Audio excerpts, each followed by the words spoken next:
Assalamualaikum warahmatullahi ta'ala wabarakatuh.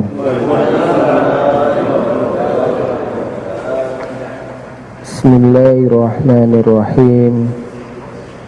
Nahmaduhu wa nusalli wa nusallimu ala rasulihil karim Sayyidina wa habibina Muhammadin wa ala alihi wa ashabihi wa atba'ihi ajma'in. Rabbi israh li sadri wa yassir li amri wahlul 'uqdatam min lisani yafqahu qawli. Rabbana anfa'na bima 'allamtana Rabbi 'allimna alladhi yanfa'una Rabbi faqqihna wa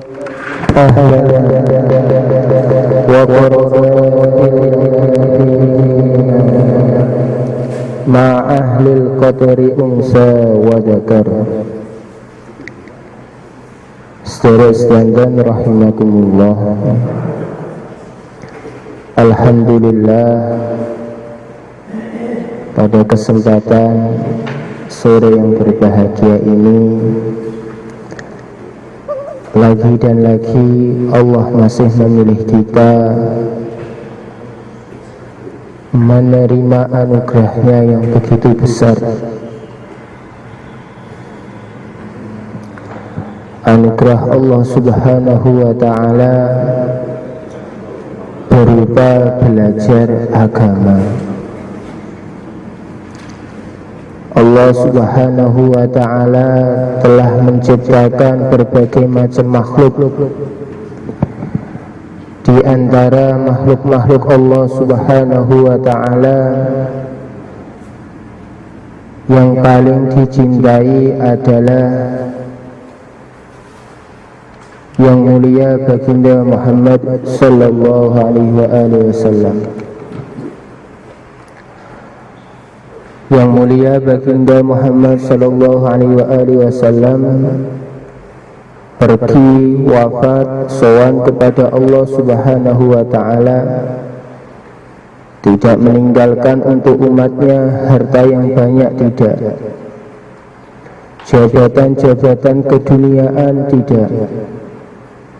Baginda Muhammad sallallahu alaihi wasallam meninggalkan untuk umatnya ilmu agama, ilmu mengenal Allah subhanahu wa ta'ala, ilmu mengenal perintah-perintah Allah subhanahu wa ta'ala, mengenal larangan-larangan Allah subhanahu wa ta'ala. Maka barang siapa yang diberi anugerah oleh Allah subhanahu wa ta'ala untuk mendapatkan warisan dari yang mulia baginda Muhammad sallallahu alaihi wasallam, dialah orang yang sungguh sangat beruntung. Maka kita rasakan dalam hati kita, dalam mencari ilmu agama ini, kita sedang akan mendapatkan keberuntungan yang sangat besar, anugerah Allah subhanahu wa ta'ala. Dengan ilmu agama seseorang kenal kepada Allah subhanahu wa ta'ala. Dengan ilmu agama seseorang tahu perintah Allah subhanahu wa ta'ala, tahu larangan Allah subhanahu wa ta'ala, sehingga dirinya tahu jalan-jalan ketaatan, sehingga dirinya tahu jalan-jalan kemaksiatan, yang pada akhirnya dirinya dapat memilih jalan ketaatan sehingga menghantarkan dirinya menuju surga dan menghindari jalan yang mengarahkan kepada neraka. Kehidupan dunia adalah kehidupan yang penuh ujian.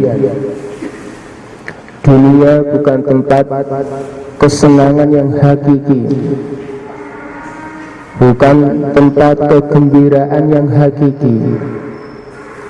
Di dunia ada sehat, ada sakit, ada hidup, ada mati, ada kaya, ada miskin.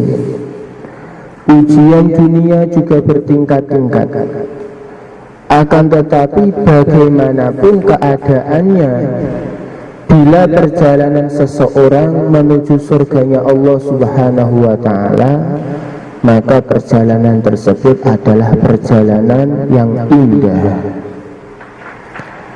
Akan tetapi sebaliknya, bagaimanapun keadaan dia di dunia dengan kegembiraan, dengan kesenangan, apabila perjalanan kehidupannya menuju nerakanya Allah Subhanahu wa ta'ala, maka perjalanan kehidupan dia adalah perjalanan yang mengerikan.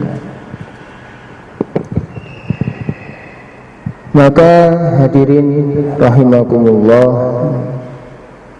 kita tata niat kita ngaji semata-mata supaya dekat kepada Allah Subhanahu wa ta'ala,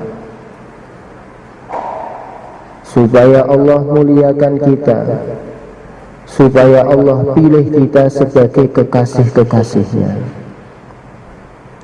supaya kita dapat menghamba kepada Allah Subhanahu wa ta'ala setiap hari semakin menyempurnakan, sehingga setiap hari semakin mirip kehidupan kita dengan apa yang telah diajarkan oleh yang mulia baginda Muhammad sallallahu alaihi wasallam. Alhamdulillah, kemarin kita telah membaca hadis yang ketiga dari Arba'in Nawawiyah. Maka pada kesempatan sore ini kita akan membaca hadis yang keempat.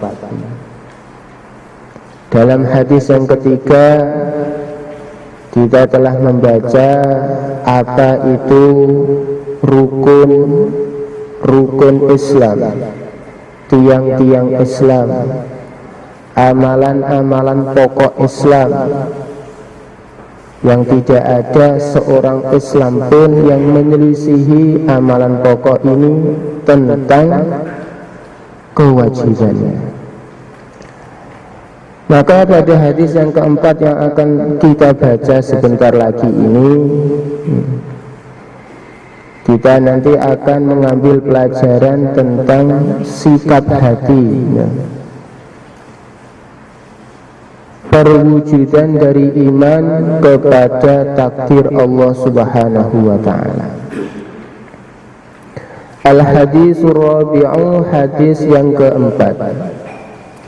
An Abi Abdurrahman Abdullah bin Mas'ud radhiyallahu ta'ala anhu, diriwayatkan dari Abi Abdurrahman Abdullah bin Mas'ud radhiyallahu ta'ala anhu, qala, Sayyidina Abdullah bin Mas'ud berkata, haddatsana Rasulullah sallallahu alaihi wa alihi wasallam wa huwa as-sadiqul masduq, telah menceritakan kepada kami para sahabat Rasulullah sallallahu alaihi wa alihi wasallam, beliau adalah orang yang benar dan yang dibenarkan akan apa yang disampaikan.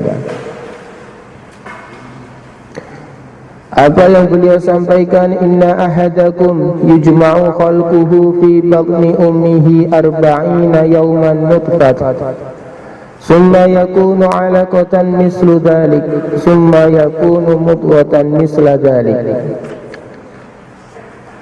Sesungguhnya salah satu dari kalian dikumpulkan penciptaannya di dalam perut ibunya 40 hari berupa nutfah, sebatas sperma.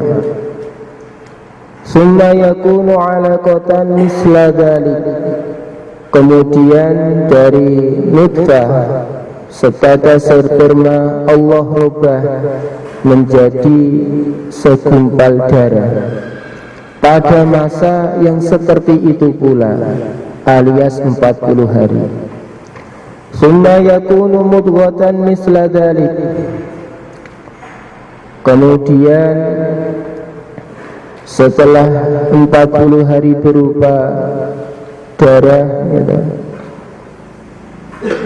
Allah rubah menjadi sekerat daging pada masa seperti 40 hari sebelumnya. Allah membentuk jaban bayi dalam perut ibunya, matanya, hidungnya,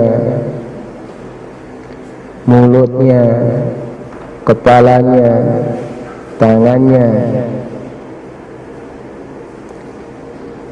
Tatkala sudah mulai sempurna penciptaannya, tsumma yursalu ilaihil malak, kemudian Allah subhanahu wa ta'ala mengutus kepada jaban bayi yang ada di perut ibunya itu seorang malaikat. Fayanfukhu fihi ruh, kemudian malaikat yang diutus tersebut meniupkan roh ke dalam calon jaban bayi tersebut.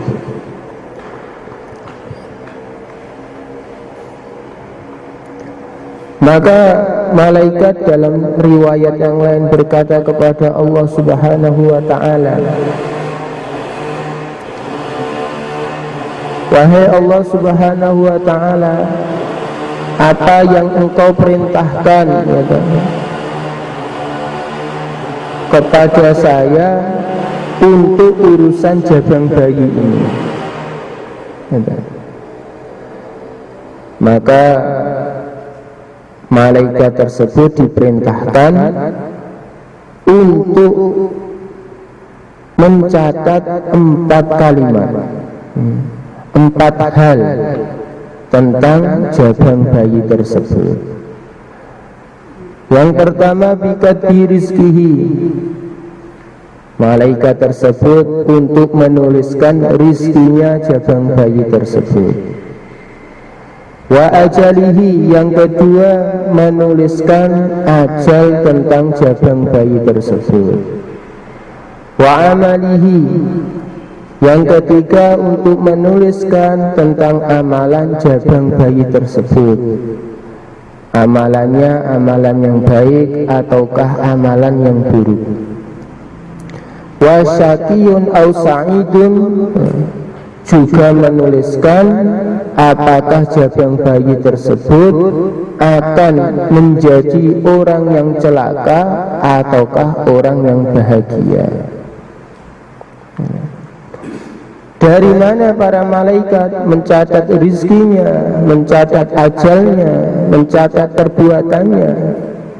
Malaikat tersebut diperintahkan oleh Allah subhanahu wa ta'ala untuk melihat cerita sang jaban bayi yang diciptakan Allah subhanahu wa ta'ala tersebut dalam Ummul Kitab, Lauh Mahfuz. Allah subhanahu wa ta'ala punya makhluk yang disebut Al-Lauhul Mahfuz. Di sanalah dicatat seluruh apa yang berkaitan dengan ciptaan Allah subhanahu wa ta'ala. Si fulan namanya Abdullah misalnya, maka keberadaan cerita Abdullah orang tuanya siapa,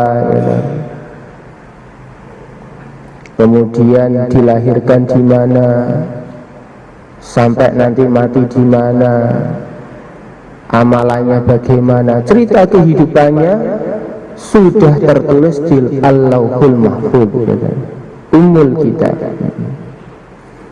Maka dari Al-Lauhul Mahfuz malaikat mengetahui kemudian mencatat ulang untuk si jaban bayi dalam kandungan. Fawallahilladzi la ilaha ghairuh, maka demi Allah, zat yang tiada sesembahan yang hak disembah kecuali Allah, inna ahadakum la ya'malu bi'amali ahli jannati hatta ma yakunu bainahu wa bainaha illa dhira' fayasbiqu alaihi alkitab faya'malu bi'amali ahli nar fayadkhuluha. Sesungguhnya salah seorang dari kalian sungguh beramal dengan amalan ahli surga, hatta ma yakunu bainahu wa bainaha illa dira', sehingga jarak antara dia dengan surga itu seperti satu dira', satu hasta saja. Ada orang dalam kehidupannya diciptakan oleh Allah Subhanahu wa ta'ala, kehidupannya seperti kehidupan orang yang lurus. Dirinya khidmat kepada agama, melaksanakan perintah-perintah Allah, menjauhi larangan-larangan Allah, sehingga seakan-akan jarak dirinya dengan surga itu tinggal satu hasta saja.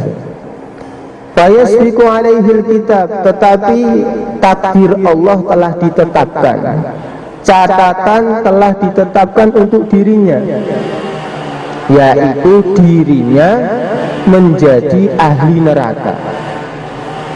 Maka sebelum matinya fayamalu fi amali ahlin nar fayadkhuluha, maka sebelum mati pasti sesuai catatan takdirnya orang tersebut akan beramal dengan amalan ahli neraka, sehingga dirinya layak untuk masuk neraka, menjadi ahli neraka. Wa inna ahadakum la ya'malu bi amali ahli nar hatta ma yakunu bainahu wa bainaha illa dira'. Dan sesungguhnya ada salah seorang dari kalian akan beramal dengan amalan ahli neraka.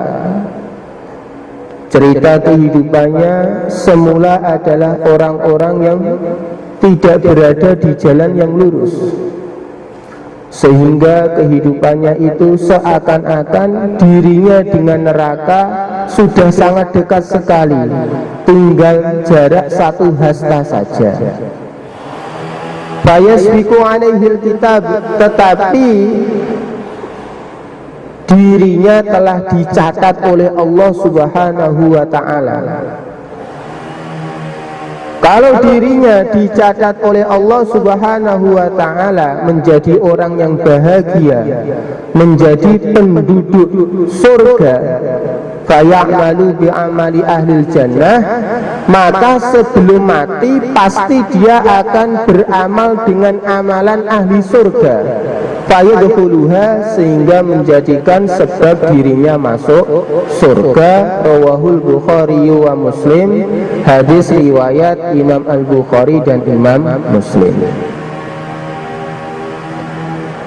Hadirin rahimakumullah, dari hadis yang barusan kita baca ini merupakan hadis yang menguatkan bahwa segala sesuatu diri kita, gitu, apa yang kita buat, apakah kita nanti bermuara ke surga ataukah ke neraka, itu sudah ditetapkan oleh Allah Subhanahu wa ta'ala. Ini hal yang harus kita yakini, gitu. Ini hal yang harus kita yakini. Rizki kita itu sudah ditulis oleh Allah Subhanahu wa ta'ala, tidak akan bertambah dan tidak akan berkurang dari apa yang telah ditetapkan oleh Allah Subhanahu wa ta'ala. Rizki kita tidak akan dimakan oleh orang lain, rizki orang lain pun tidak akan dimakan oleh kita. Jodoh kita tidak akan lari ke orang lain, jodoh orang lain tidak akan pernah kita miliki. Kematian kita telah ditentukan oleh Allah Subhanahu wa ta'ala. Kalau kita ini unsurnya diambil dari tanah Jawa misalnya.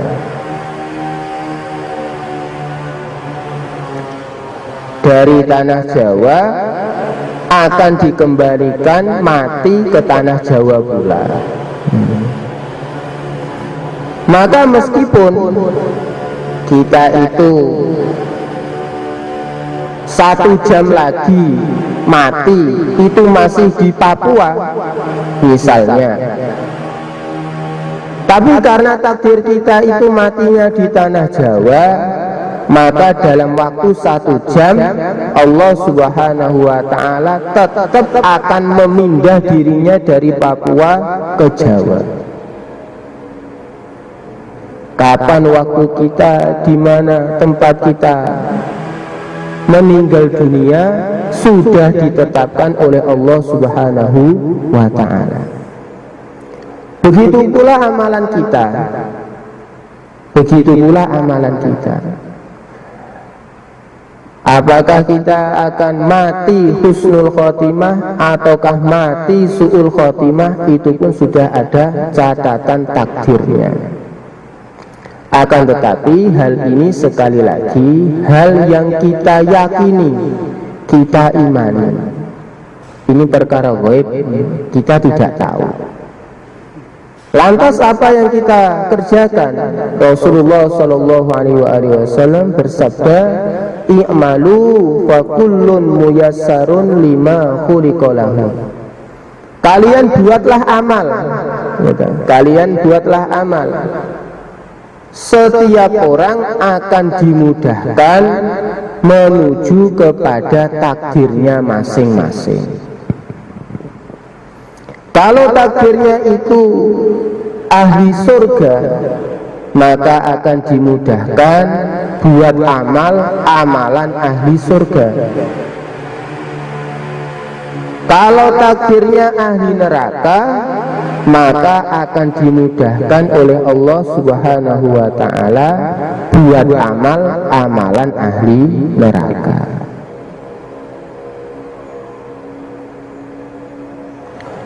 Maka hadis ini memotivasi kita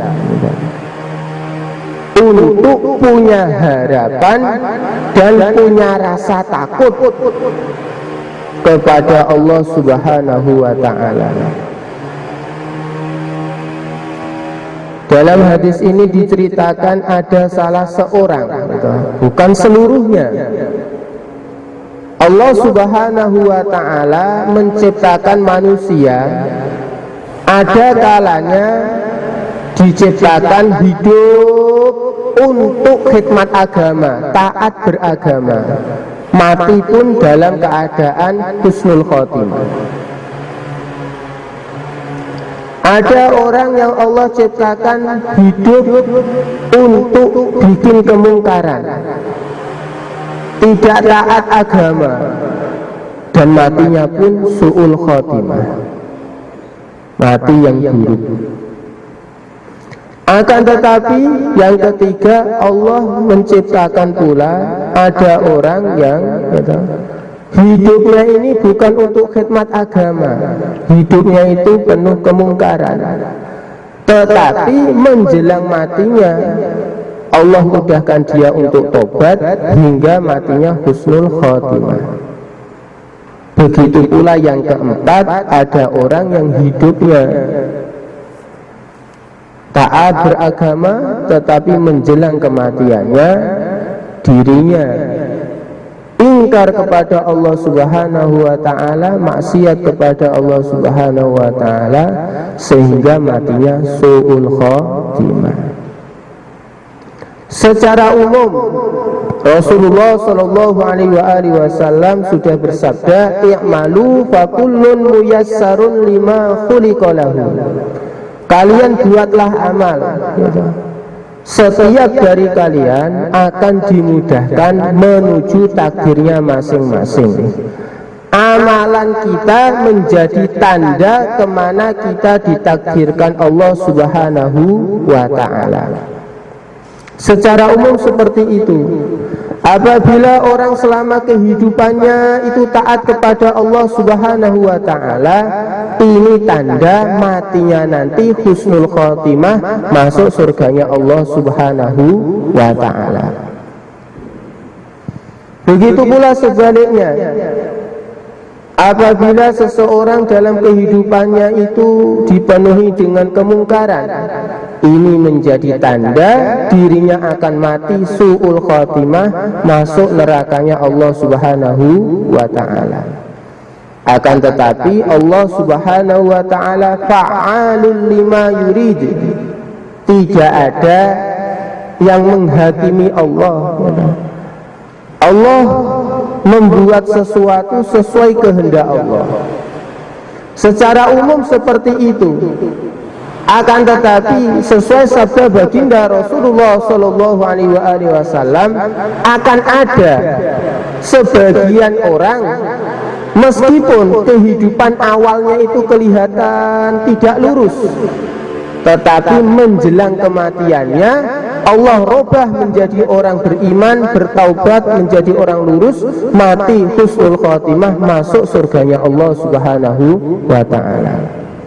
Begitu pula ada orang yang semula kelihatannya orang lurus, taat beragama, tetapi menjelang kematiannya dirinya ingkar kepada Allah Subhanahu wa ta'ala, bermaksiat kepada Allah Subhanahu wa ta'ala, mati su'ul khotimah sehingga masuk nerakanya Allah Subhanahu wa ta'ala.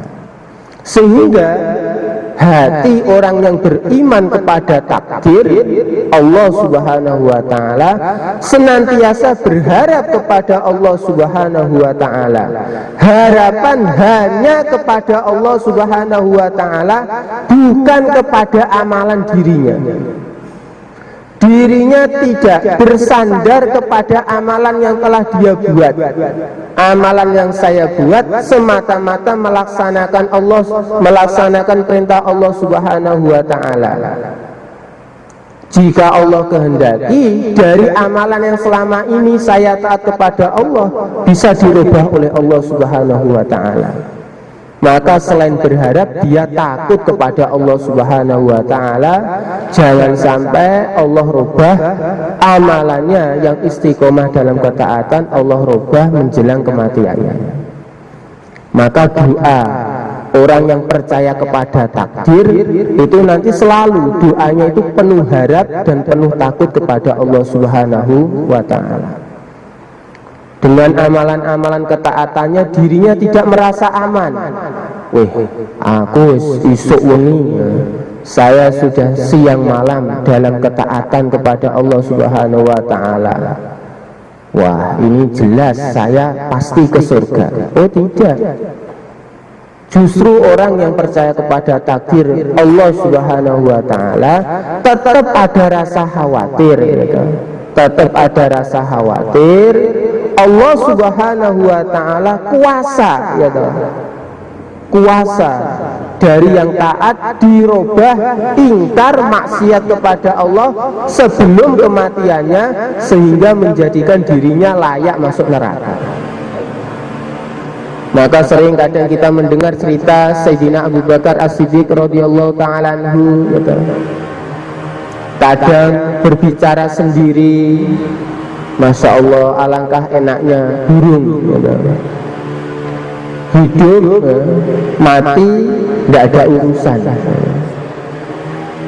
Para sahabat radhiyallahu ta'ala anhum ajmain, secara zahir mereka itu sudah dalam keridhaan Allah Subhanahu wa ta'ala.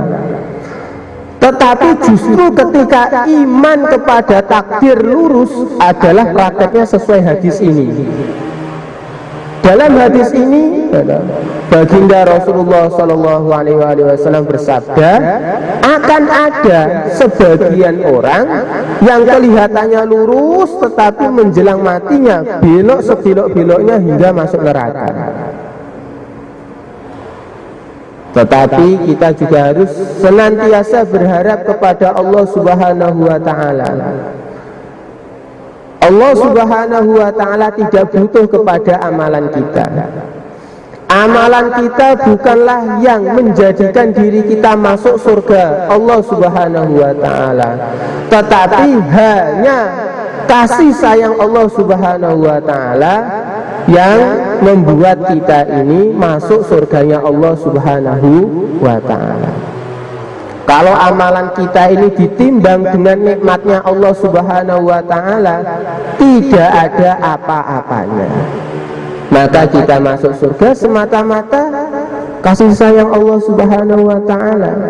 Maka kepada kasih sayang Allah Subhanahu wa ta'ala kita berharap, sehingga tetap optimis ya toh. Berdoa kepada Allah Subhanahu wa ta'ala semoga dimasukkan dalam golongan orang-orang yang disayangi oleh Allah Subhanahu wa ta'ala, tetapi senantiasa khawatir takut hatinya jangan-jangan dipalingkan dari jalan yang lurus, sehingga kehidupannya tetap berhati-hati jangan sampai terjatuh dalam hal-hal yang dilarang oleh Allah Subhanahu wa ta'ala. Nah, ini pelajaran dari hadis nomor 4 diantaranya seperti itu. Orang itu kalau iman kepada takdirnya itu benar gitu, nanti amalannya itu benar gitu. Bukan orang iman kepada takdir, halah, kalau takdir saya ahli surga, saya tidur aja, nggak usah bikin amalan-amalan ketaatan, nanti ya masuk surga. Oh tidak, nggak seperti itu. Justru kalau iman kepada takdir itu benar, dirinya akan berharap gitu. Dirinya akan berharap kepada Allah dipilih untuk menjadi ahli surga. Begitu juga kalau iman kepada takdirnya benar, halah nakal-nakal ngene, nakal-nakal begini, kalau takdirnya jadi ahli surga, nanti rakyat ke surga. Oh, tidak seperti itu. Orang kalau nakal harus takut kepada Allah Subhanahu wa ta'ala. Orang kalau taat tetap harus berharap kepada Allah Subhanahu wa ta'ala. Alias apa? Di sini tadi disebutkan amalan itu diciptakan oleh Allah, ditentukan oleh Allah Subhanahu wa ta'ala. Kemudian mati baik atau mati buruk itu pun juga diciptakan oleh Allah Subhanahu wa ta'ala. Amal baikmu tidak menjamin mati baikmu, amal burukmu tidak menjamin mati burukmu. Akan tetapi ini tidak berbenturan dengan riwayat yang lain gitu, bahwa seseorang mati menurut hidupnya gitu. Kalau hidupnya baik maka matinya baik, kalau hidupnya buruk maka matinya buruk. Maka keterangan untuk menggabungkan dari riwayat-riwayat yang ada ya seperti tadi. Secara umum amalan baik merupakan tanda mati baik. Secara umum amalan buruk merupakan tanda mati buruk. Akan tetapi Allah Subhanahu wa ta'ala tidak ada yang menghakimi. Allah Subhanahu wa ta'ala berbuat menetapkan sesuatu sesuai kehendak Allah. Ada sebagian orang meskipun semula amalan yang dibuat adalah amalan buruk, tetapi matinya mati baik. Begitu pula sebaliknya, ada sebagian orang yang meskipun amalannya amalan baik, tetapi menjelang kematiannya berbuat amalan buruk sehingga mati su'ul khatimah, masuk nerakanya Allah Subhanahu wa ta'ala.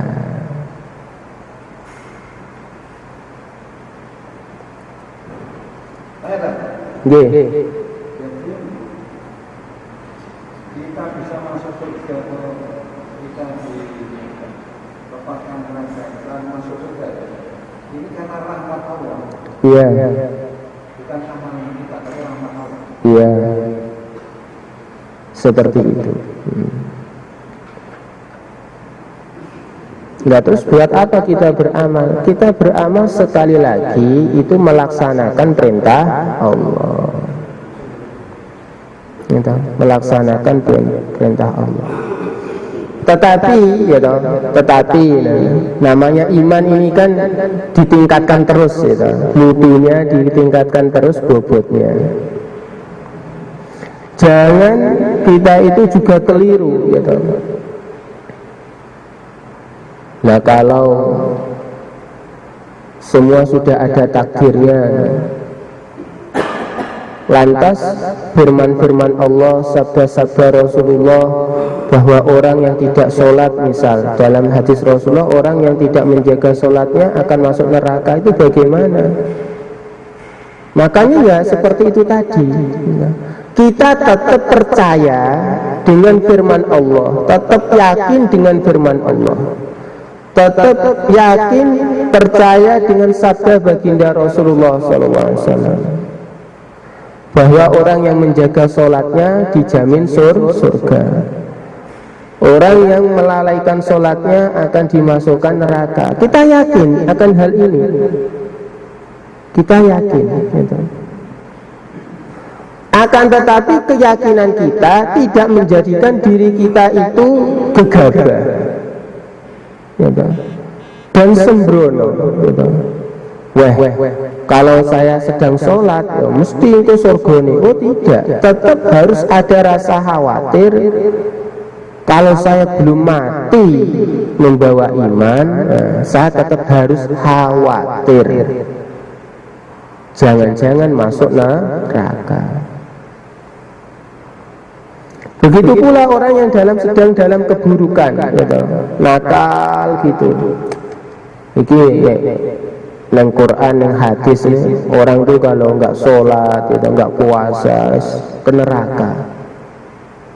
Tetapi kalau iman kamu itu benar, kamu tetap harus berharap, gitu, kepada Allah Subhanahu wa Ta'ala. Bisa kamu itu masuk surga bila Allah kehendaki, gitu. Maka harapan itu realisasinya kamu berharap untuk mendapatkan rahmat Allah. Caranya bagaimana? Kembali kepada Allah, taubat.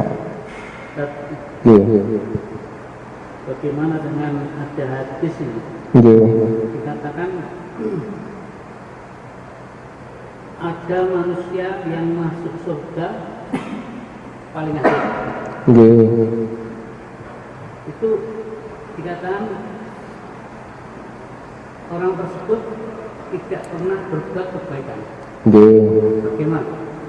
Ya itu tadi, masuk surga memang berdasarkan kasih sayang Allah. Dia nggak punya amalan kebaikan sama sekali. Dicari amalan sholatnya nggak ada, dicari amalan puasanya nggak ada, apalagi haji ataupun amalan-amalan yang lain. Tetapi berkat kasih sayang Allah Subhanahu wa Ta'ala, dia dientaskan dari neraka, dimasukkan ke surganya Allah Subhanahu wa Ta'ala. Akan tetapi sesuai, gitu, sesuai firman-firman Allah, sabda-sabda baginda Rasulullah SAW, yang masuk surga hanyalah orang yang beriman. Nah, makanya jika orang tersebut telah bersyahadat, punya iman dalam hatinya, andaikan setelah bersyahadat beriman langsung mati, alias belum bikin amalan sholat, gitu, belum bikin amalan ini, belum amalan ini, belum bikin amalan ini, andaikan dimasukkan ke surganya Allah, ya layak-layak saja. Karena memang masuk surga itu sesuai kehendak Allah, berkat kasih sayang Allah. Seperti itu. Pada zaman Nabi Musa disesatkan,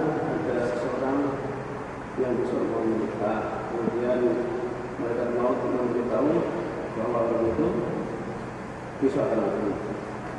Tapi setelah itu karena dia melakukan silaturahmi, kemudian menikah dan hidup sampai berpuluh-puluh tahun.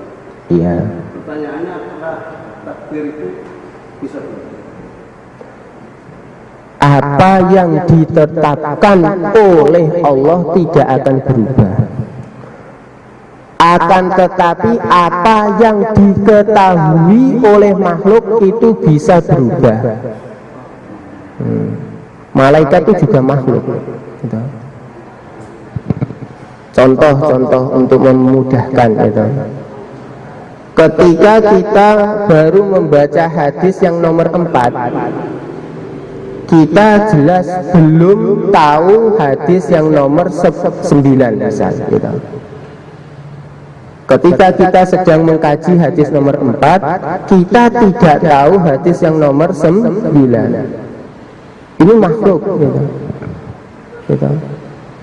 Nanti ada keterangan-keterangan misal yang ditandung di hadis-hadis setelahnya, yang keterangan itu menjadi tambahan dari keterangan yang hadis nomor 4 misal gitu. Misal seperti itu.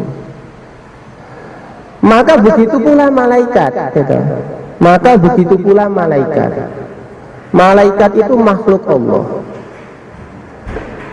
Meskipun malaikat itu makhluk gaib bagi kita manusia, tetapi ada hal yang gaib lagi bagi malaikat yang tidak diketahui oleh malaikat. Bahkan gitu, malaikat ini untuk menulis ini, rizki seseorang, ajal seseorang, ini pun diperintahkan oleh Allah untuk mencarinya di ini. Dirinya sendiri nggak tahu. Gitu. Maka pengetahuan awal malaikat gitu, sebagaimana kisah Allah Subhanahu wa ta'ala ingin menciptakan khalifah di muka bumi, Nabiullah Adam, kakek kita alaihi salatu wassalam. Setahu malaikat, makhluk yang pernah tinggal di bumi itu bikin kerusakan. Ataj'alu fiha may yufsidu fiha wa yasfiku dima. Malaikat tanya kepada Allah, adakah engkau akan menciptakan makhluk gitu. Nah, malaikat itu taunya makhluk yang pernah menghuni bumi itu makhluk yang suka bikin kerusakan, mengalirkan darah. Qala inni a'lamu ma la ta'lamun. Allah Subhanahu wa ta'ala berfirman, sesungguhnya aku mengetahui apa yang tidak kamu ketahui. Malaikat maut gitu. Ilmunya malaikat maut itu tetap terbatas. Ketika dia melihat catatan gitu, si A sudah saatnya untuk diintai, dicabut nyawanya. Tetapi ini ya sebatas pengetahuan malaikat maut. Tetapi kalau cerita kehidupannya belum ditentukan oleh Allah ini berakhir, tentunya masih ada catatan kehidupan setelahnya. Meskipun saat itu malaikat maut belum mengetahuinya. Belum mengetahuinya. Sehingga ketika ini sudah saatnya untuk mencabut nyawa, tetapi kok belum datang perintah gitu. Belum ada datang mandat, dunia itu bagaimana, kok belum datang kok malah lewat waktunya terus. Itu berarti yang diketahui awal adalah pengetahuan awal malaikat maut, tapi tetap takdir Allah yang terlaksana gitu. Kalau cerita kehidupan dia tidak selesai di hari Ahad tanggal berapa? 26 misalnya. Cerita kehidupan dia dalam ketetapan Allah, dalam takdir Allah tidak selesai tanggal 26 hari Ahad tanggal 26 jam 4 sore. Maka meskipun malaikat maut sudah mengintai gitu, karena dia mengintai sesuai catatan yang awal gitu. Misal catatan yang awal yang diterima, dia baca ini sudah ada istilahnya tanda-tanda layak dirinya dicabut nyawa gitu. Dilihat, oh ya cocok, diintai gitu. Sampai jam 4 kok belum ada perintah. Loh, kok belum ada perintah? Sampai setengah 5, sampai jam 5 dan seterusnya. Ya itu berarti yang awal itu pengetahuan awal malaikat maut gitu. Itu pengetahuan awal malaikat maut ya. Dan memang belum datang. Tetapi nanti kalau sudah datang ketetapan matinya dia, takdir dia, ajal dia, pasti saat itu dia akan mati. Seperti itu. Nih, ada lagi? Nih.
Innallaha la yughayyiru ma biqaumin hatta yughayyiru ma bi anfusihim. Ayat ini berhubungan berkaitan dengan takdir. Itu sinkronnya bagaimana?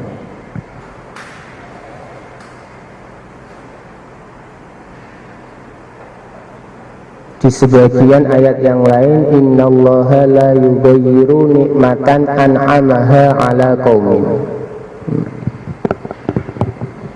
Jadi ada di sebagian ayat yang lain itu ada penjelasan yang tidak dirubah oleh Allah adalah nikmat.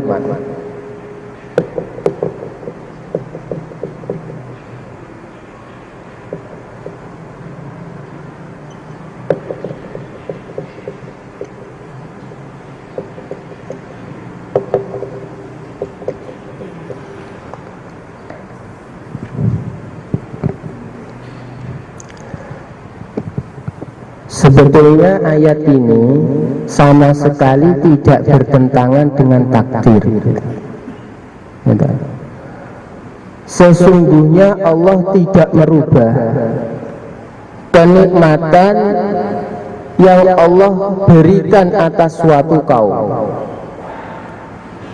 sehingga kaum tersebut merubah apa yang ada pada diri mereka. Kalau kita memahami ma yang di sini adalah akmal, gitu. Apa yang ada pada kaum itu adalah amalan perbuatan, maka langsung kita ketemu jawabannya. Apa? Kalau amalan itu amalan takwa, gitu.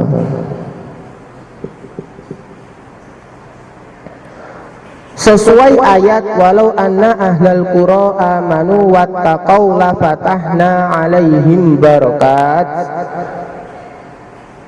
Apabila ada penduduk kampung itu beriman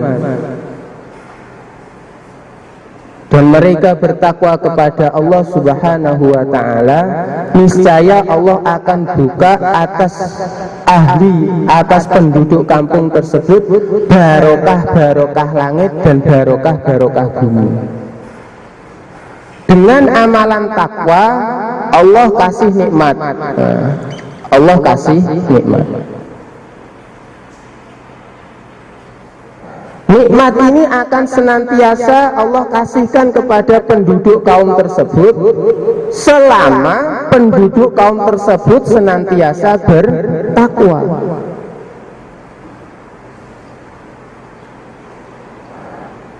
Apabila dari takwa penduduk kaum tersebut merubah amalannya menjadi amalan fujur, amalan-amalan kemaksiatan, maka apa kenikmatan ini bisa Allah ganti, ya, dari nikmat menjadi bala, ya, bencana, azab dan seterusnya. Zaharal fasadu fil barri wal bahri bima kasabat aydinas. Kerusakan yang terjadi di daratan, di lautan, itu sebab manusia amalannya tidak taat kepada Allah Subhanahu wa Ta'ala. Maka kenikmatan yang Allah kasihkan kepada satu kaum, apabila kaum tersebut taat kepada Allah Subhanahu wa Ta'ala, senantiasa Allah jaga. Karena kaum tersebut berarti bersyukur.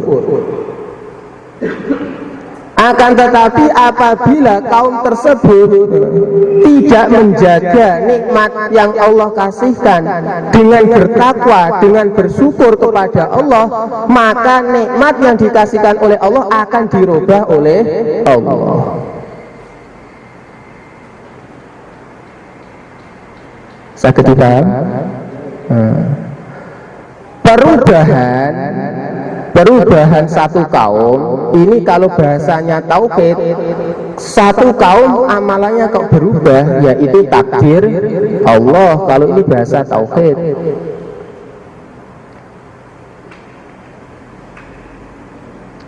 Kalau ini bahasa tauhid, ya. Tapi kalau bahasa syariat, pembahasannya adalah seperti ini. Misal, ya, kaum Sabah, ketika dirinya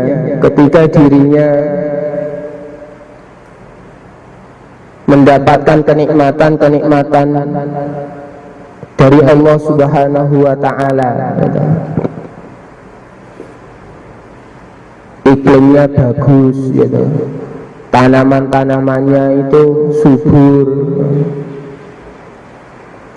maka Allah Subhanahu wa Ta'ala memerintahkan mereka untuk bersyukur melalui utusannya. Ketika mereka tidak taat kepada Allah Subhanahu wa Ta'ala, maka negeri Sabah yang semula mendapatkan nikmat-nikmat Allah Subhanahu wa Ta'ala, karena amalan mereka menjadi ingkar kepada Allah Subhanahu wa Ta'ala, nikmat itu dicabut, dirubah oleh Allah Subhanahu wa Ta'ala. Negeri Sabah mendapatkan bencana dari Allah Subhanahu wa Ta'ala. Sebaliknya seperti Yasrib, nama lamanya kota Madinah, kampung penyakit, ya. Orang kalau singgah ke Yasrib, kampung, nama lamanya kampung Madinah, maka kalau tinggal lama di situ, ya, yang umum berlaku nanti mendapatkan hal-hal yang tidak mengenakan, entah sakit dan sebagainya. Iklimnya itu memang tidak bagus. Dari hal-hal yang tidak sesuai, yang tidak terasa nikmat oleh manusia. Tetapi ketika Yasrib merubah amalannya, mereka ikut utusan Allah yang mulia baginda Muhammad SAW, Allah ubah menjadi kampung yang barokah, menjadi kampung yang barokah. Dan itu akan senantiasa, nikmat Allah akan jaga selama Madinah masih seperti itu. Tetapi nanti ketika penduduk Madinah pun mulai merosot, ya nanti akan ada ujian dari Allah Subhanahu wa Ta'ala. Ketika ketakwaan mereka meningkat, maka nikmat Allah meningkat. Ketika mereka merosot ketakwaan kepada Allah Subhanahu wa Ta'ala, maka ujian Allah pun akan datang pula. Seperti itu. Jadi ini sama sekali tidak bisa menjadi dasar bahwa yang menentukan nasib kita adalah diri kita sendiri, bukan Allah Subhanahu wa Ta'ala. Sama sekali tidak. Karena satu ayat ini tidak boleh dibenturkan dengan ayat yang lain. Kalau kita mengambil satu ayat membuang ayat yang lain, itu cara pemahaman firman Allah yang keliru. Sebagaimana Bani Israel yu'minuna bi ba'd wa yakfuruna bi ba'd, ajaran agama yang cocok sesuai keinginan mereka, mereka ambil. Yang tidak cocok sesuai keinginan mereka, mereka buang, mereka berpaling. Ya. Allahu khaliqu kulli syai', Allah yang menciptakan segala sesuatu. Ya. Kita begini, kita begitu, ini yang menciptakan Allah Subhanahu wa Ta'ala. Kita berbuat seperti ini, kita berbuat seperti itu yang menentukan Allah Subhanahu wa Ta'ala, bukan diri kita sendiri. Sakit dipahami ya? Ya. Ada lagi? Berarti begini tak? Iya. Ketika ketaatan meningkat, maka Allah akan meninggalkan musuh Allah. Iya. Kemaksiatan meningkat, maka Allah akan meninggalkan. Iya. Seperti itu. Semua takdir Allah Subhanahu wa Ta'ala. Dan ingat, takdir ini untuk diyakini. Lauh mahfud itu gaib, kita itu tidak tahu.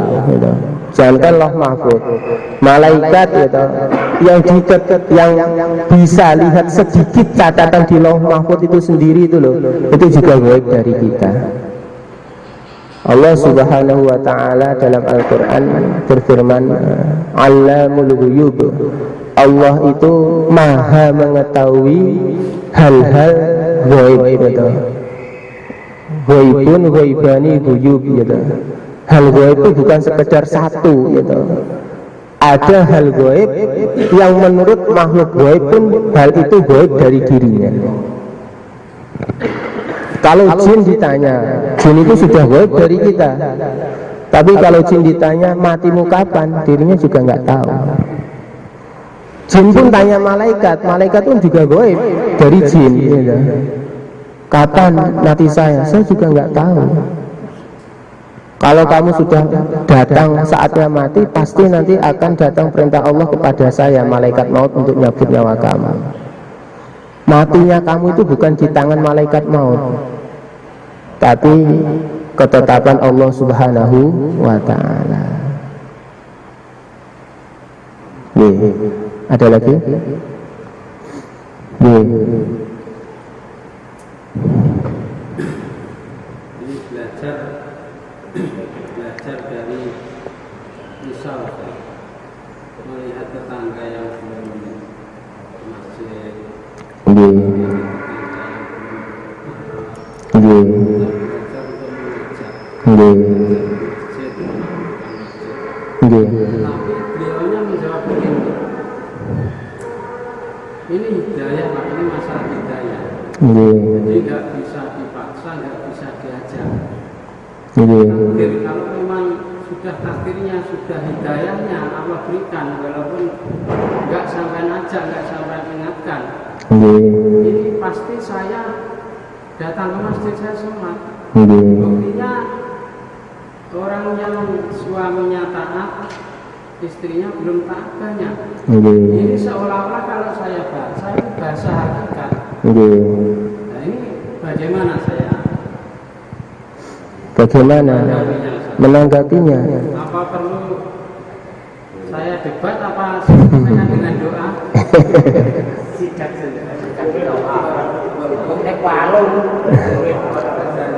Nggih.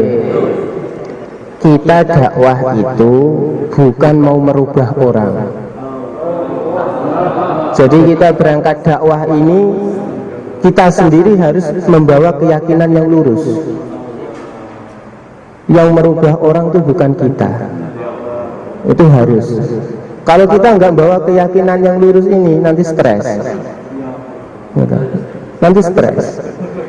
Kita dakwah berangkat mengingatkan orang, Pak monggo ke masjid sampun adzan, gitu. Itu semata-mata perintah Allah, gitu. Semata-mata perintah Allah, bukan kita mau merubah dia, gitu. Baginda Muhammad Sallallahu Alaihi Wasallam itu tetap dakwah 13 tahun periode Mekah, 10 tahun periode Madinah. Ketika di Madinah kok terus sama sekali nggak datang ke Mekah? Tidak.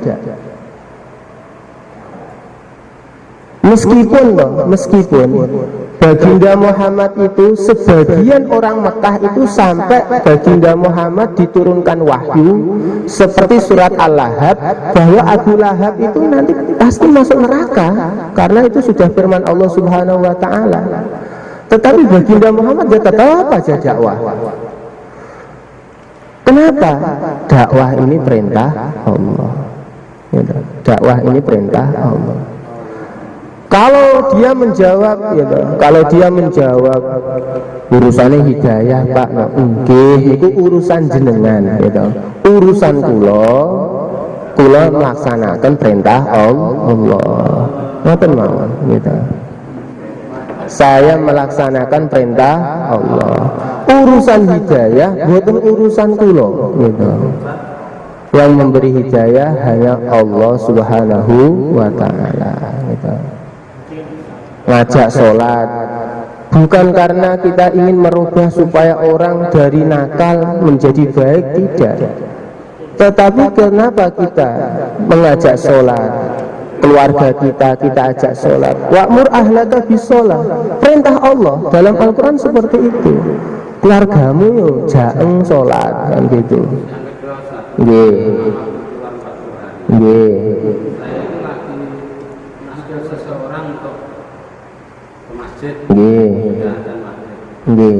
Saya ingatkan bilangnya begini, Mas, kok kayak sampai nanti ngerti surga kan neraka? Masya Allah. Sampai disambut teknik, bisa meyakinkan aku bahwa surga itu ada, neraka itu ada, aku tak beda saya gitu. Oh iya. Tapi waktu itu saya nggak bisa jawab, Ustaz. Simple mawon. Sebagian jawabannya, Pak, sing damel surga senes kula, gitu. Sing damel neraka senes kula, gitu. Gek kula niki tasih ten donya, gitu. Dados dereng ngertos swarga, dereng ngertos neraka. Swarga neraka niku namung kula yakini wontenipun. Kranten niku sampun dados firmane Allah, sampun dados sabdane Kanjeng Nabi. Nek swarga piyambak, kula niku dereng ngertos, kranten kula tasih ten donya. Badhe ngertos swarga, badhe ngertos ten neraka niku menawi pun berangkat ten akhirat. Nah nek panjenengan pun berangkat ten akhirat, nggih, mungkin nggih badhe ngertos swarga neraka niku tanpa kula duduhi, gitu. Tanpa kula duduhi nek jenengan berangkat ten akhirat, mungkin badhe ngertos swarga lan neraka. kula niki namung nglaksanaken perintahipun Allah gitu. Ken ngajak kesainan dumateng umat gitu. Kados tindak lampahipun Kanjeng Nabi ngajak umat niki nglaksanaken perintahipun Allah Subhanahu wa taala. Niku contoh jawabanipun mawon. Kita tidak akan mampu kalau istilahnya meladeni gitu hal-hal yang itu di luar kita, memang di luar kita gitu. Tambah masa surga neraka itu di akhirat, sedangkan kita sekarang posisi masih di dunia gitu. Yang sudah tahu surga neraka siapa? Rasulullah SAW gitu. Kita itu masih di dunia ya. Maka surga dan neraka itu hal yang kita yakini, meskipun kita belum tahu, kita belum melihat. Seperti itu. Ada lagi? Tadi sudah dijelaskan bahwasanya takdir itu sudah ditetapkan. Tapi pernah saya mendengar teman saya yang bilang bahwa takdir itu bisa dirubah dengan doa. Ini bagaimana? Takdir ini pembahasannya itu istilahnya qadara yuqaddiru takdiran. Takdir ini dalam bahasa Arab gitu. Kalau dalam hadis yang kedua al-tu'mina bil qadari, qadar. Kedua kalimat ini dalam bahasa Arab gitu, sifatnya bentuknya masdar.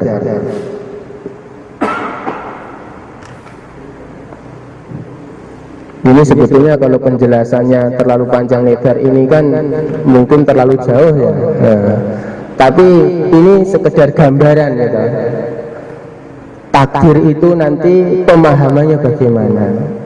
Masalahnya takdir itu bukan asli kata Indonesia, aslinya Arab kemudian diserap ke bahasa Indonesia. Maka untuk memahami ini harusnya kita ahli bahasa Arab dulu. Kayak gitu. Kadang itu seperti kasus-kasus yang kadang jadi aneh itu dalam artian dari segi bahasa. Contoh jilbab gitu. Jilbab kan bahasa dalam Al-Quran ada, bahasa Arab. Yudnina alaihinna min jalabibihin gitu. Hendaknya wanita mengulurkan jalabib, jilbab mereka atas diri mereka. Jilbab yang dalam ayat Al-Quran itu menggunakan bahasa Arab. Hendaknya dipahami jilbab versi Arab, bukan jilbab versi Indonesia.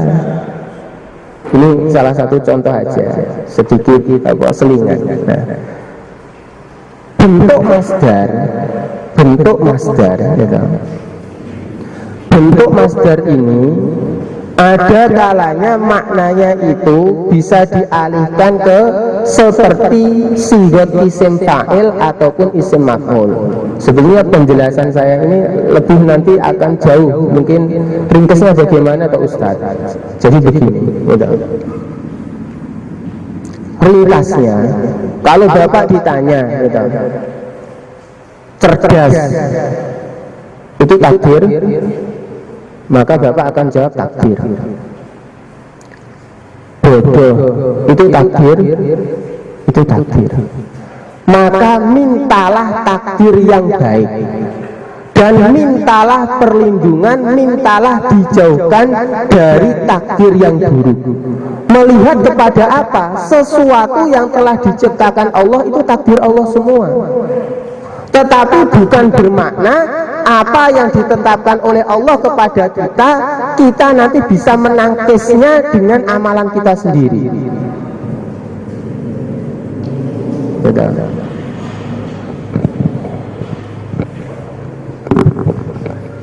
Itu kalau lengkapnya riwayat, la yuradul qada illa du'a. gitu, tidak akan memalingkan dari ketetapan takdir illa doa, kecuali doa. Masalahnya orang memahami yang ini gitu. La yuratul qadha, tidak akan menolak, memalingkan dari ketetapan. Nah, ketetapan ini ketetapan yang ditetapkan kepada kita atau ketetapan yang diciptakan Allah Subhanahu wa taala, ini hendaknya dipahami. Gitu.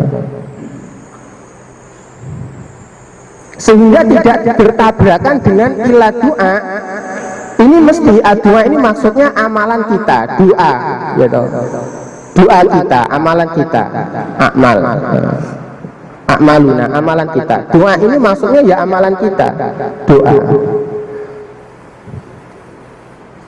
Kalau yang dimaksud ketetapan ini ketetapan yang ditetapkan kepada kita, itu pemahamannya akan bertentangan dengan hadis yang lain, termasuk hadis yang barusan kita baca. Tetapi kalau qadha, takdir ini adalah apa yang diciptakan oleh Allah. Misal toh, kita melihat fenomena, kita berjalan, ada orang jalan selamat di jalan raya, ada orang jalan buat tabrakan. Yang selamat takdir Allah, yang kecelakaan takdir Allah. Kemudian kita doa, ya Allah minta selamat, ya Allah lindungilah saya dari kecelakaan. Maka kamu tidak akan terhindar dari kecelakaan gitu, kecuali kamu berdoa minta dihindarkan dari kecelakaan. Ini motivasi supaya kamu bikin amalan doa minta kepada Allah untuk dipalingkan, dihindarkan dari kecelakaan. Qadha yang di sini adalah takdir keputusan Allah secara umum, bukan yang ditetapkan pasti akan terjadi pada diri kita. Saya ulangi contoh yang lain, contoh yang lain. Gitu.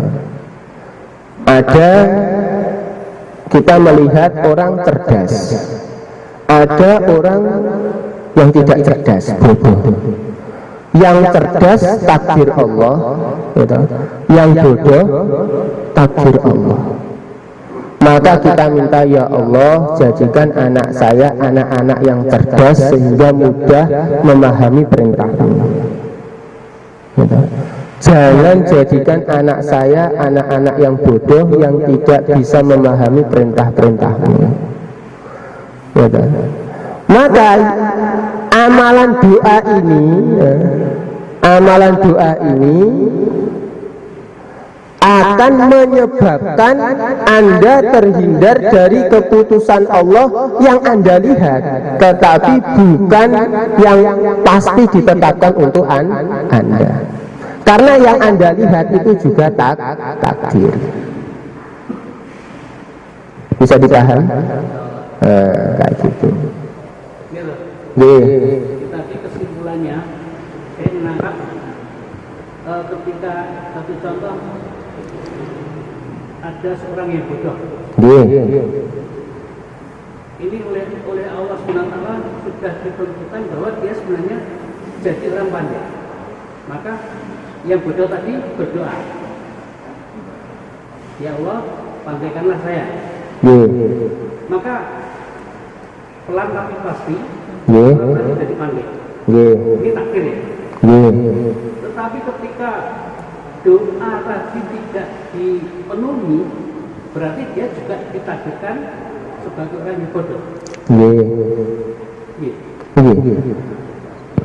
Tapi perlu yang saya garis bawahi, yang saya tekankan, pertama kita tidak tahu takdir kita.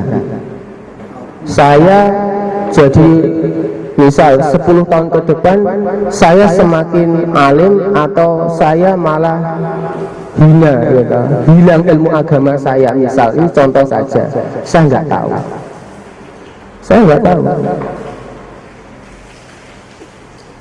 Maka ketika saya melihat fenomena ada orang yang semula alim ngaji agama, tiba-tiba Allah rubah langsung gitu, nakal, nggak ada hubungan sama agama sama sekali. Ada juga yang istiqomah dalam agama, semakin alim semakin dekat kepada Allah Subhanahu wa taala. Kemudian saya berdoa.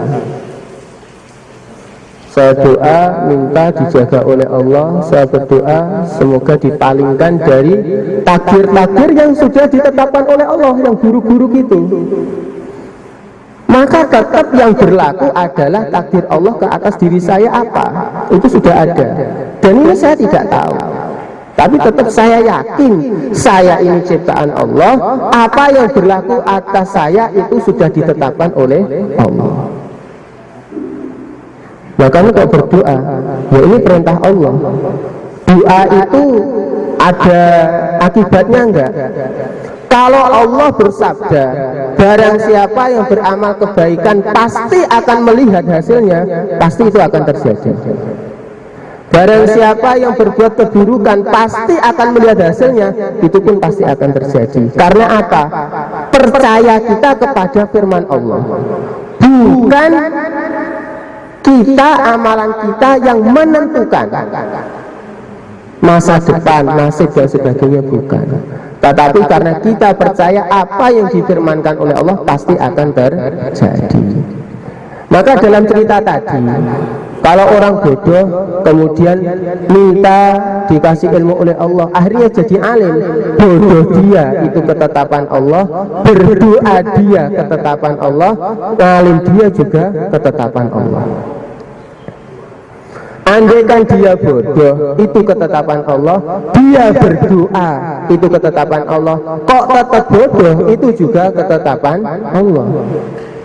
Terserah Allah. Nah terus kalau gitu Allah nggak adil. Loh, sekali lagi seperti yang pernah kita kaji, kamu memvonis Allah tidak adil, apakah derajat kamu lebih tinggi daripada Allah? Itu yang pertama. Yang kedua,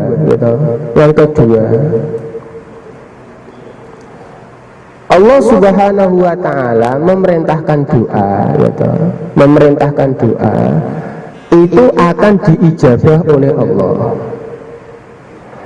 Diijabah oleh Allah, diterima oleh Allah, itu bukan maknanya mesti dituruti apa yang diminta.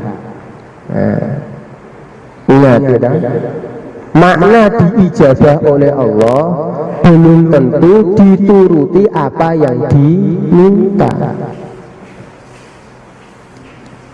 Nah menurut saya permintaan saya baik, ilmumu kamu itu baru sedikit, sangat sedikit, nggak ada apa-apanya dibandingkan ilmu Allah. Sama sekali nggak ada apa-apanya. Menurut kamu baik, belum tentu hal itu baik yang sebenarnya. Maka tidak mesti apa yang tidak kita sukai itu tidak baik. Begitu pula sebaliknya, apa yang kita sukai itu kok menjadi baik. Asa an takrahu syai'aw wa huwa khairul lakum. Terkadang kita itu nggak suka kepada sesuatu, tetapi sesuatu itu justru baik untuk kamu. Kadang juga ada sesuatu kita itu senang banget sehingga meminta-minta kepada hal itu, tetapi hal itu sebetulnya tidak baik untuk kamu. Seperti itu. Karena masuk surga itu syaratnya itu bukan masalah bodoh atau pintar, tapi masalahnya kita itu iman atau tidak, taat kepada Allah atau tidak. Orang alim bisa masuk surga, orang awam bisa masuk surga. Yang ngaji 8 tahun bisa masuk surga, yang ngaji baru 8 bulan pun bisa masuk surga. Selama dirinya iman, taat kepada Allah Subhanahu wa ta'ala. Ya. Sampai dipahami ya? Ya. Ada lagi? Pertanyaan dari surga. Ya. Karena rujukan kitab-kitab yang kita ngaji ini bahasa Arab. Bagaimana kalau pelajarannya ditambah satu Nabi, pelajarannya ditambah satu bahasa Arab. Oh, nah, kinten siapin bapak-bapak kapan nih? Mungkin saya dipun usulaken ya dah. Oh, selalu siap nggih. Oh, nggih. Insyaallah mungkin kalau nggih.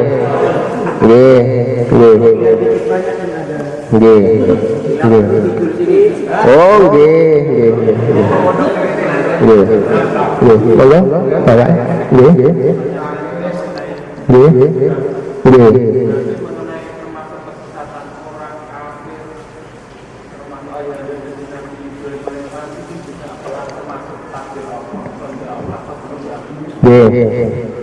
Semua yang berlaku di seluruh dunia ini atas takdir Allah.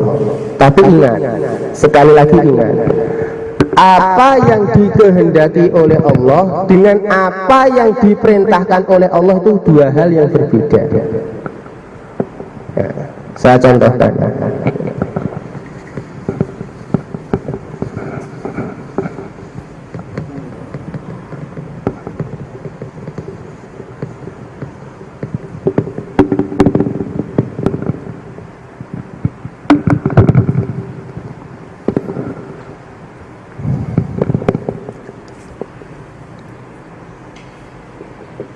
Yang dikehendaki oleh Allah.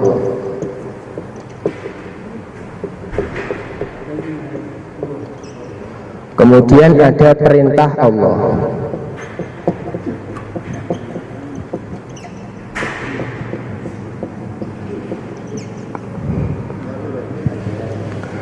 Yang dikaitkan dengan ridho Allah adalah perintah Allah.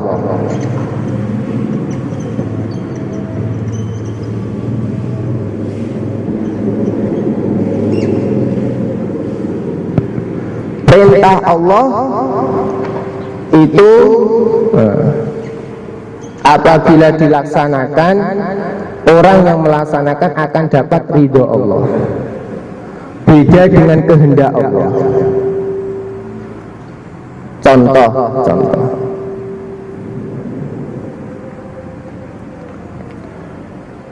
Allah Subhanahu wa ta'ala menghendaki menciptakan Abu Bakar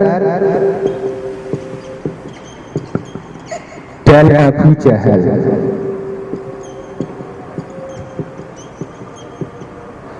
Dua-duanya hidup di dunia ini atas kehendak Allah. Ya. Loh, bukan. Ini kehendak itu ungkapan dari Allah Subhanahu wa ta'ala, tidak dipaksa untuk mewujudkan makhluk. Kehendak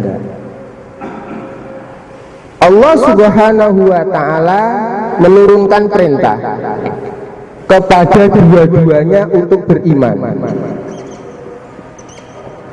Abu Bakar, kau beriman. Abu Jahal, kau beriman. Dakwah baginda Nabi ketika di Mekah seperti itu. Gak peduli yang dijumpai Abu Jahal ataupun Abu Bakar, Nabi semua didatangi Nabi, diajak untuk beriman. Nah, Allah Subhanahu wa ta'ala menghendaki Abu Bakar iman, tetapi tidak menghendaki Abu Jahal iman.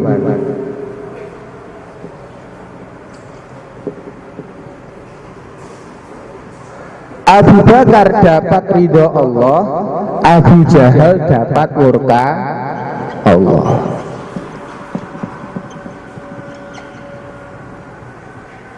Seperti ini. Jadi bahasa kehendak, kalau kita bicara syariat dan hakikat, kita belajar fikih sekaligus belajar tauhid. Maka ada bahasa kehendak Allah yang berkaitan dengan penciptaan makhluk, ada bahasa kehendak Allah berkaitan perintah dan larangan Allah. Maka yang saya maksudkan di sini langsung kehendak Allah itu berkaitan dengan penciptaan. Dan kehendak yang di sini langsung saya bahasakan perintah Allah. Wa ma khalaqtul jinna wal insa illa liya'budun. Tidaklah aku ciptakan jin dan manusia kecuali untuk beribadah. Maka bahasanya sebagian orang ketika menyampaikan ayat ini, Allah Subhanahu wa ta'ala menghendaki kita untuk beribadah. Bahasanya seperti itu. Nah, ini kadang oleh orang yang kadar sastranya itu, pelajaran bahasanya itu kurang luas, itu menangkap apa yang dikehendaki Allah, yaitu ya semua kalau dikehendaki oleh Allah ya berarti Allah rela dengan hal itu. Padahal kehendak yang di situ dalam istilah seperti ini itu maksudnya perintah Allah. Bukan kehendak menciptakan ini, tetapi memerintahkan. Allah Subhanahu wa ta'ala tidaklah menciptakan jin dan manusia kecuali memerintahkan kepada mereka untuk beribadah. Itu bahasa lebih sederhana tetapi tidak khawatir untuk terjadi kesalahan paham. Ya, perintah Allah. Ya, karena nanti kalau saya kadang ini contoh bahasa ya, ini pembahasan bahasa, ini tempat ngaji, anak saya main bola di situ malahan misal, ya.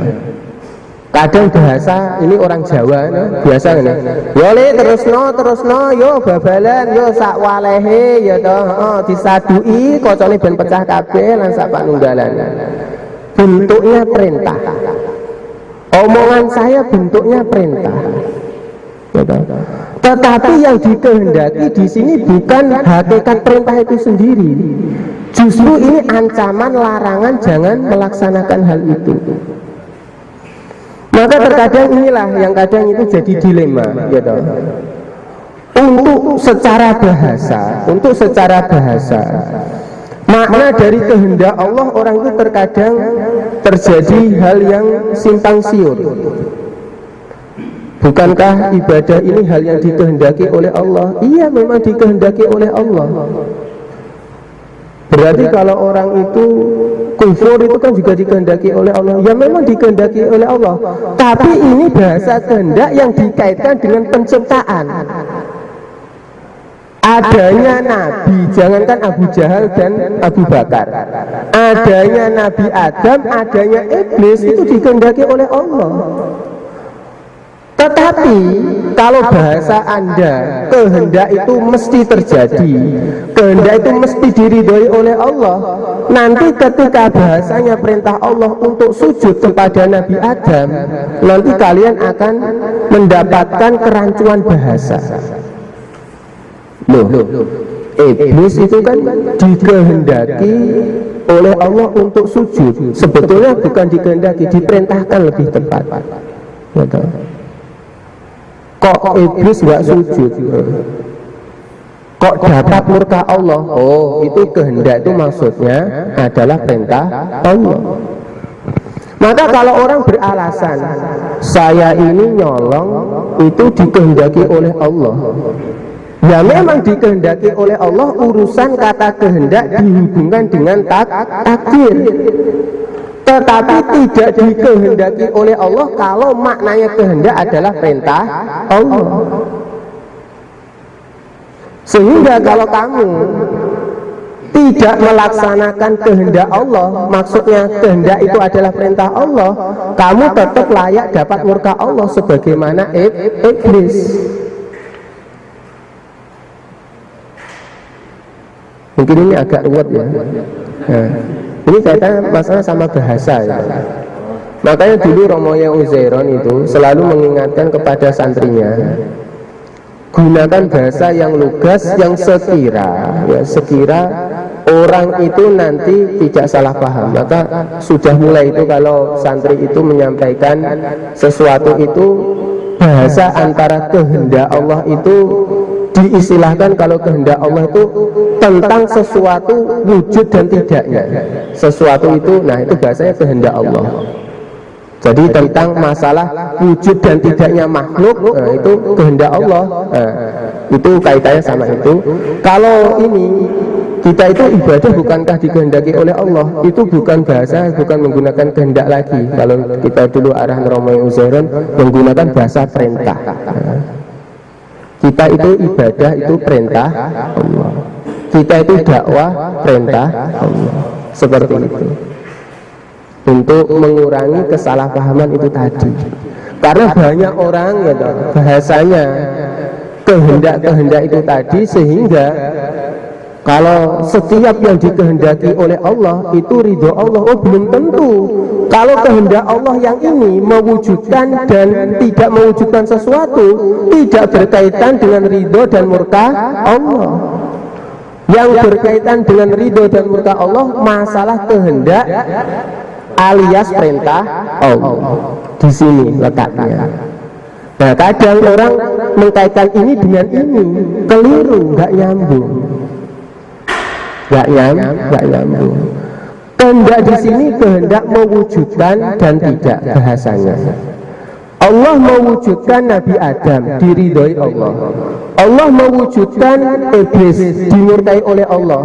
Tetapi murka Allah kepada iblis, ridho Allah kepada Nabi Adam bukan dikaitkan dengan ini, tetapi dikaitkan mereka melaksanakan perintah Allah, Nabi Adam dapat ridho Allah. Iblis tidak melaksanakan perintah Allah, dapat murka Allah. Jadi dikaitkannya dengan yang ini, bukan yang sini.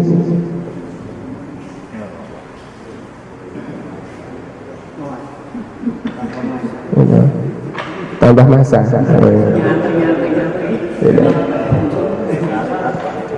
Sehingga kalau orang bilang gitu, aku nakali porayo dikersakne oleh Allah. Iya, Anda nakal itu dikehendaki oleh Allah, takdir Allah. Makanya takdir dalam hadis kedua tetap ada istilah khairihi wa syarrihi. Ada yang ditakdirkan buruk, ya jelas ke neraka. Ada yang ditakdirkan baik, ya jelas ke surga. Tetapi dapat surga, dapat neraka, itu bukan masalah kehendak yang sini, tetapi kehendak yang sini. Seperti itu. Jadi kalau saya misal andaikan saya nyolong, kamu nyolong kehendak Allah, iya. Kalau gitu ini, kalau Allah menghendaki saya seperti, berarti Allah ridho kepada saya. Loh, tidak. Kamu nyolong dikehendaki oleh Allah, maksudnya nyolong kamu itu diciptakan oleh Allah, diwujudkan oleh Allah. Kamu itu nggak bisa wujud sendiri, kamu itu nggak bisa berbuat sendiri tanpa digerakkan oleh Allah. Adapun perbuatan kamu tidak melaksanakan perintah Allah, kamu dapat murka Allah. Kamu nyolong itu dikehendaki wujudnya oleh Allah. Karena kamu meskipun diwujudkan oleh Allah dalam keadaan nyolong, karena tidak melaksanakan perintah Allah, kamu layak dapat murka Allah. Jadi kalau ini Abu Bakar, adanya Abu Bakar, adanya Abu Jahal, semua dikehendaki oleh Allah. Apa yang membedakan kalau kehendak ini langsung Allah meridhoi Abu Bakar, Allah meridhoi Abu Jahal? Tidak. Wujudnya Abu Bakar, wujudnya Abu Jahal, semua atas kehendak Allah. Tetapi keputusannya beda. Abu Bakar diridhoi, Abu Jahal dimurkai.